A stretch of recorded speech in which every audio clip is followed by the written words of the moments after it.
I'm Leslie Rock, and I'm going to tell a story about a trip I took to Hong Kong 4 years ago in the winter.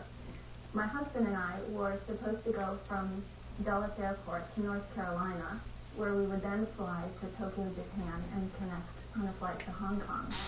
As it turned out, we did go to North Carolina, and then we spent about 5 hours in the air, and everything was going fine until the pilot made an announcement in Japanese, of course, because we were on Japan Airlines. And I should go back and add that when we were on the tarmac in North Carolina, the flight attendants were standing out by where the plane was going to take off, and they were waving very formally to wave us goodbye on our way off to Japan.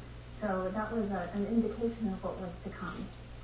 We were about 1 hour outside of Anchorage, Alaska, to the west of Anchorage, and the pilot made an announcement that we would be turning around because of the mechanical difficulties, and didn't elaborate on that really at all. And everyone seemed unusually calm on the plane. I couldn't believe it. I thought someone should be screaming, although I wasn't screaming. Someone should have been. So anyway, he turned the plane around, and we ended up landing in a cargo airport in Anchorage, which indicated that it was pretty serious, although none of us really knew it at the time. But as we were landing on the runway, on either side of where we were landing, there were about 100 ambulances and fire engines lined up all along the runway.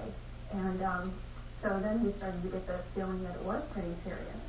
And we ended up landing, and we got off of the plane and went into the airport. And through the window, we could see that one of the engines, the right engine, was on fire. And of course, none of us had known this the whole time. And several of the passengers immediately got out their cameras, and out of the window, they started snapping pictures of the burning fuselage. So it was quite an adventure. And we spent the night in an airport in Anchorage.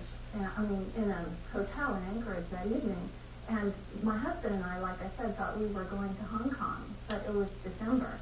And so we were dressed very summer-like. I had on a thin wool jacket and very thin summer pants. But we were determined to see some of downtown Anchorage, since we were sure it was the only time we would be there in our whole lives. So we did make a little go of the city, and there was only about maybe 3 hours of daylight, even though it was the middle of the day. And it was a very gloomy daylight, I should add. And the next morning, we were to get back on a plane and head for Hong Kong as originally scheduled, and they put us back on the same plane. It was very perplexing, but it turned out they had replaced the engine overnight with another engine that had been flown in from Tokyo. So we all got back on the plane with much trepidation and flew to Hong Kong without event and landed the next day. So that's the story of my trip.